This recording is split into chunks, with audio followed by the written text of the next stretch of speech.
Get in the know. Non-stop Vikings talk. It's Purple Daily on Score North and ScoreNorth.com. Hey, you held them to 20 points, man. You gave us a chance at the end, but I got 3 words for you. You like that?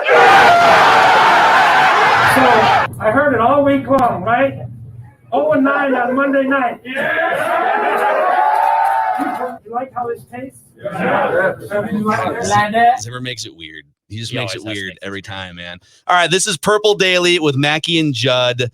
You can find us on YouTube, or you can click that subscribe button, and you can help spread the word about the show by giving us a 5-star rating and a positive review on Apple and also Spotify. Our guest on this show, you can find her on ESPN's newly revamped NFL Live, along with Laura Rutledge, Marcus Spears, Dan Orlovsky.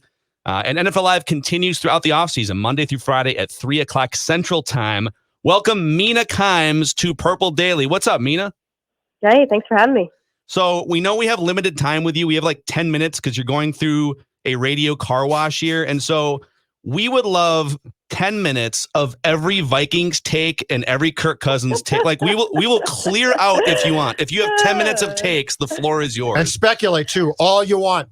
Wow. Oh, boy.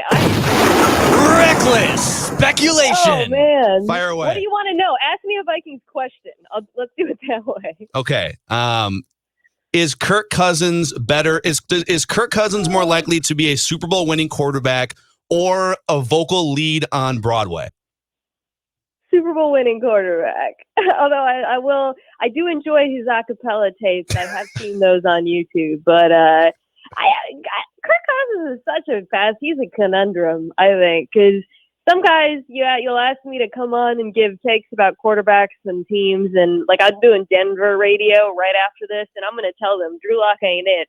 But I don't feel comfortable saying that about Kirk Cousins. He's complicated. He's tricky. I mean, there's so many of these quarterbacks who, when you put them in the Shanahan type system, they can execute it. Like, Kirk Cousins is better than Jimmy Garoppolo. I will say that with confidence and comfort, but he's not as good as like a Matt Stafford, who's now entering one of those systems. So the Vikings are in a tricky spot with him.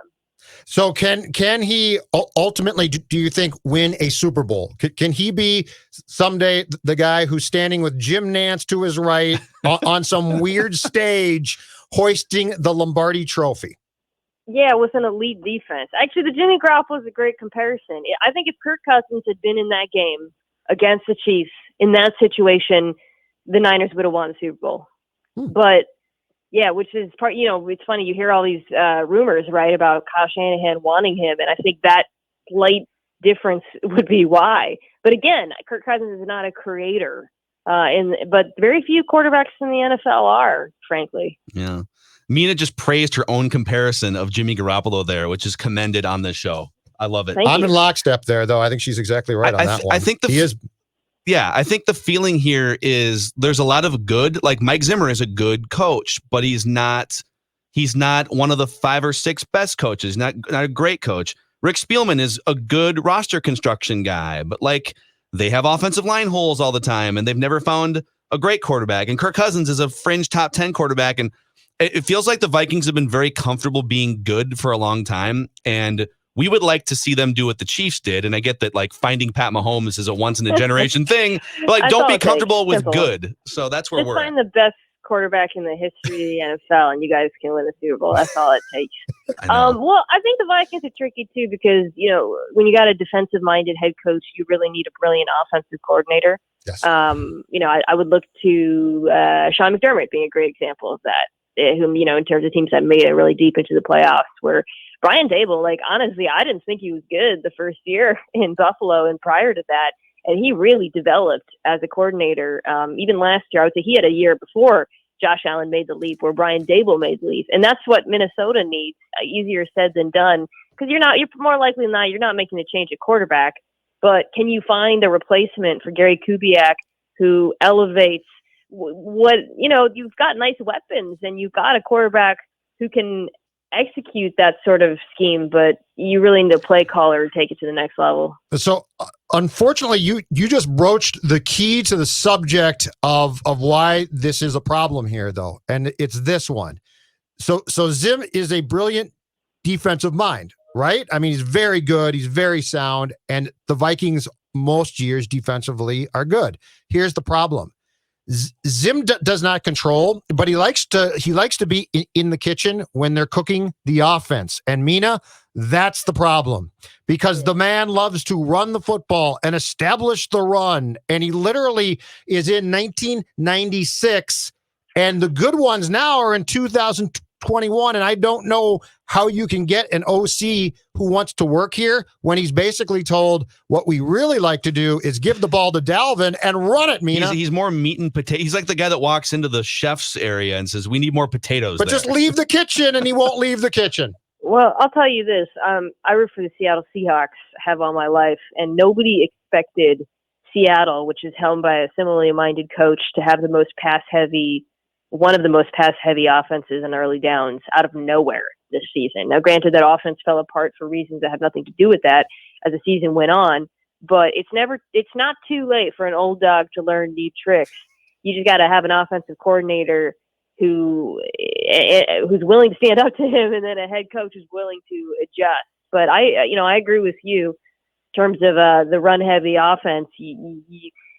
I would say Cleveland's another good example. Now, granted, they brought in your guy, Stefanski, but there's a lot of similar characteristics with that team. You can run a lot, and if you run it well, you just have to be willing to deviate from your tendencies when the defenses play you differently. Let Kirk cook like they let Russ cook. I don't know about that. The answer. Our other pipe dream here is that, I mean, you're going to laugh at this, but that's okay. So we would like to continue putting gasoline on the Kirk Cousins to San Francisco fire, get a second round pick or whatever you can get in terms of draft capital, and then trade all of your draft capital for Deshaun Watson and just had your quarterback for 10 years. Where do you think Deshaun Watson ultimately winds up, Mina? Well, I don't think Minnesota, unfortunately, because he has a no trade clause and gets to weigh in on where he goes. And you talked a little bit about why offensive coordinators might not want to be there. I don't really see Deshaun Watson raising his hand, pointing north and saying, yes, the run-heavy team with a defensive coach. That's where I want to go. Sorry about that. Miami seems to be the destination of choice. Deshaun wants to go there. They have the assets. Houston's playing hardball, but the draft is coming up, and I don't think when you've got a quarterback who's actually willing to sit out, by all indications, Deshaun Watson's willing to play that game of chicken with them. I think they would be best served making a move, in part because Houston, even if they have Deshaun Watson, they're not going to be good next year. So they should be in rebuild mode and trying to make it work with their quarterback to get the best return possible. And how do you screw this up as bad as that team has? Man, it's remarkable. I mean, they are now the Browns. How do you do that? I don't know, but Vikings fans, if you're ever upset about the state of things, which, the Vikings, they face so much adversity with Hunter and Pierce opting out. It's kind of like slow your roll. It's not. I know it was a disappointing season, but it's not all the fault of the coach and GM, in my opinion. But anyways, if you're ever feeling like you have an organization that's stuck in the mud, look at Houston and say it could be a lot worse. Yeah, didn't they just fire like 4 more people yesterday too? I don't know. It is a disaster there. And remember all that when people are saying that Deshaun Watson is selfish for wanting out. Yep. You would want out too if you played for that organization. Right. Isn't it hilarious how and not to sit here and make fun of everybody, but people who get annoyed at their job or hate their coworkers or bosses or the culture gets stale, it's like, oh, I'm just going to go get another job. But when athletes do it, you're not being loyal or you're betraying. Or in the case of Brett Favre, you make too much money, you should stop talking and complaining. It's like, all right, well. Brett Favre is definitely the most humorous possible person to make that point. Yeah. What's he thinking too? It's like, Brett, you manipulated the system perfectly for how long, and now you're basically telling this kid you shouldn't do that too. It's like, no, Brett. Also, sitting on a pile of money and publicly voicing his political beliefs before the election was another one in terms of hypocrisy. But anyways, so Mina, thank you for your Vikings takes. We really appreciate it. Good luck this offseason with Kirk. All right. Yeah, the Vikings will need it, Mina. Thanks. Bye. All right, that's Mina Kimes from ESPN's NFL Live. And that's kind of like a national perspective too on, we sit here and we've got our own pipe dreams for what we think should happen with Kirk and with the Vikings. And man, you should go over here and trade a haul for Deshaun Watson. I mean, she's plugged in. She talks to people around the league. And as kindly and gently as she could say it, there is zero chance of Deshaun Watson playing for the Vikings. There's a better chance that they actually move Kirk and go in a different direction than Deshaun comes here. Well, how would you feel if the different direction was, we got to get out from underneath, because his cap hit in 2 years is $45 million or whatever. Yeah. Like we got to get out from underneath this thing. If their move was he goes to San Francisco, you get a second round pick and you get Jimmy Garoppolo back and you restructure his contract to be less than $27 million. I just have no interest in Jimmy Garoppolo. I was going to say, and I don't want, I don't want, so to be clear here, I don't think that Kirk can win a championship. And I think Kirk is statistically very good. And when push comes to shove at times, he's not, okay? But just to be on the record with clarity here, I am not suggesting that the Vikings go get Carr from Oakland or Garoppolo or even a Stafford type, okay? I kind of like Carr, actually. I don't. He's kind of in the same category. I need Kirk, one though, of two isn't he? things. I need the quarterback who, like Deshaun, which is a pipe dream, okay? And if you're not going to do that, I need you to be able to identify one in the draft. And I want those 5 years of good play on the cheap. Mm-hmm. That's what I want. So this always comes back to one thing. If Kirk made 12 mil, I love Kirk Cousins. I agree. So people think we hate him like it's a personal vendetta. He's a piece of property. He's on a shelf at Target as far as I'm concerned. And I'm looking for a better deal. Yeah, he's not a real human. Yeah, this with is emotions. not. But I mean, I'm not talking about him as a person. I don't. He's a commodity. He is right, but to get what I want out of my football. But I want a commodity. I want the same piece of furniture for cheaper, and if it's better, that's awesome. Yeah, so I can put a bigger TV on like the wall. Deshaun Watson yeah. is a great house. I know that. But the draft pick, I don't know. But at least if I hit it, I got 5 years of control of that person. Yeah, the guys, and this is to that point, and you bring up Derek Carr, and Derek Carr is another guy that I actually think he's taken a couple steps forward. He went toe to toe with Pat Mahomes a couple times this year, and he's completing the last 3 years 70% of his pass. He's kind of in that Kirk Cousins category, and that's where Matthew Stafford is. And there's 10 guys in that category, and Goff was in this category until he probably took a step back this year, where those guys are good. Those guys are among the 20 best quarterbacks in the world. Mm-hmm. They are. But they're not on the level of the 5 best quarterbacks in the world, and yet the compensation to the cap is too close. Yes. And it puts you at a disadvantage building a roster. Yes.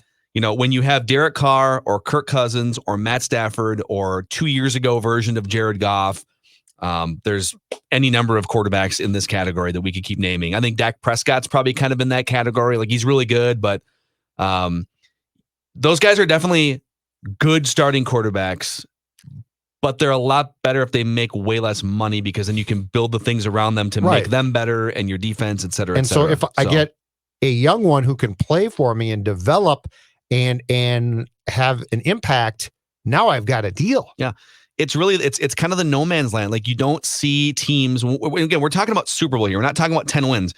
You don't see teams that pay a lot of money. And I get that it's market value. Okay, well, it's market value because of supply and demand being, you're either a franchise quarterback or you're not. And so to say that he's getting paid market value is not fully true. If you were to really map out how valuable each quarterback is in the NFL relative to how much money they make, mm-hmm. there'd be such a huge gap between Pat Mahomes and Cousins. And plus you're working in this glass ceiling salary cap. Yes. And so, but there's changes everything. You're right. There's a reason why, in the 20 years that we've been sort of looking at this passing era in the NFL, you don't see teams with the 12th best quarterback making a lot of money winning Super Bowls, because it's so hard to build the rest of your roster. Absolutely. Yeah. And it's not fair. It's just the truth. I mean, I get this tweet now. Well, if you want Deshaun Watson, he makes a ton too, just like Kirk. Okay, he does make a ton, or he's going to. But what's the difference? He's got workarounds to get around problems that I now don't necessarily have to address. I know with Kirk that I've got a solid structure here, but I need a lot around that thing. Now, if I get a Watson, Mahomes, that type of guy, now, I mean, my God, in a Super Bowl, Mike Remmers can start at left tackle, and I'm not sunk. Yeah, that's a great point. Like, that's the difference. Now, my left tackle sucks. Okay. Think about the offensive line that the Chiefs are putting out there right now, which includes 3 7th-round draft picks, like an undrafted free agent. Mike Remmers moving from right tackle to left tackle for the first time in 5 years. And if that was Kirk Cousins behind center or Derek Carr behind center, you'd be literally talking about, oh my God, how many times can we even throw? Like, and with Pat Mahomes, you're talking about him beating Tom Brady and the Buccaneers in a Super Bowl game. And you're kind of like, yeah, the offensive line's tormented, but he's Pat Mahomes. He'll probably figure it out. Dakota Dozier could start for the Chiefs and it wouldn't end them. Yeah, it might be the reason why they lose to the Bucs, but it wouldn't shipwreck them in the way that it does the Vikings. Absolutely. Yep. So speaking of the big game this weekend, I'd like to see a video at some point of our guy Declan Goff, stone cold Steve Austin style, just dousing himself with Corona Hard Seltzer. Can we get that? The moment number 8 is traded, there will be a Corona Hard Seltzer party. And I don't care that it's negative 15 degrees outside. I will gladly risk the eventual frostbite ice wounds that would be on my face for stone cold stuttering of 2 blackberry limes from the second floor of my apartment. Have you ever frozen a can of Corona Hard Seltzer and stuck your tongue to it and see what happens? No, but that could be another experiment for you this weekend. That could be another Dex reviews that we could possibly do on Mackey and Judd, which we do. This is Declan Goff. Corona Hard Seltzer. Seltzer made with pure beef vibes. With refreshing splash of fruit flavor. Blood whipping down my chin. You sound like Rocky. Yeah. Kirk Cousins was playing. You sound like Rocky. You sound like Rocky. Did it. There's no air on the moon, Rack. There's no air for him either, so all good. This month and every month throughout the year, discover Corona Hard Seltzer. The only hard seltzer made with pure beach vibes with refreshing splash of fruit flavors such as tropical lime, mango, cherry, and blackberry lime. Corona Hard Seltzer is a tasty spiked sparkling water with a splash of natural fruit flavor that allows you to enjoy the moment. And each can, Corona Hard Seltzer has 0 carbs, 0 sugar, 90 calories, and is gluten-free. Relax responsibly. Corona Hard Seltzer spiked sparkling water. You're Goodwill Hunting now? Yeah, I morphed it with natural flavors. Imported by Crown Import, Chicago, Illinois. That's my... You sound like you're in The Departed. I started with... Did they drink Corona Hard Seltzer in The Departed? I started with a frozen tongue, morphed to Rocky and then you went to Boston. Matt Damon, I guess. Smart-pock. Yeah, Smart-pock. Smart-pock. Hey, as a business owner out there, how helpful would it be for you to have employee training at your fingertips? That's where Federated Mutual Insurance Company comes in. They recently launched MyShield, the online client destination for risk management resources. Think about the risky things that might take place in and around your company. Like, do people drive company vehicles? It's kind of risky. Do they use ladders? Kind of risky. You want to make sure you have policies and plans in place, and that's where Federated comes in with MyShield. Find out more at federatedinsurance.com, or you can download the app, Federated, where it's our business to protect yours. Thanks for hanging out with us, not only today, but all off-season long on Purple Daily. I can tell you we will, whether you like it or not, be leading the charge with Vikings off-season speculation and discussion. So if you haven't already, subscribe to our YouTube channel, Purple Daily YouTube, and give us a 5-star rating and a positive review on Apple. It helps spread the word about the show. We'll see you guys next time.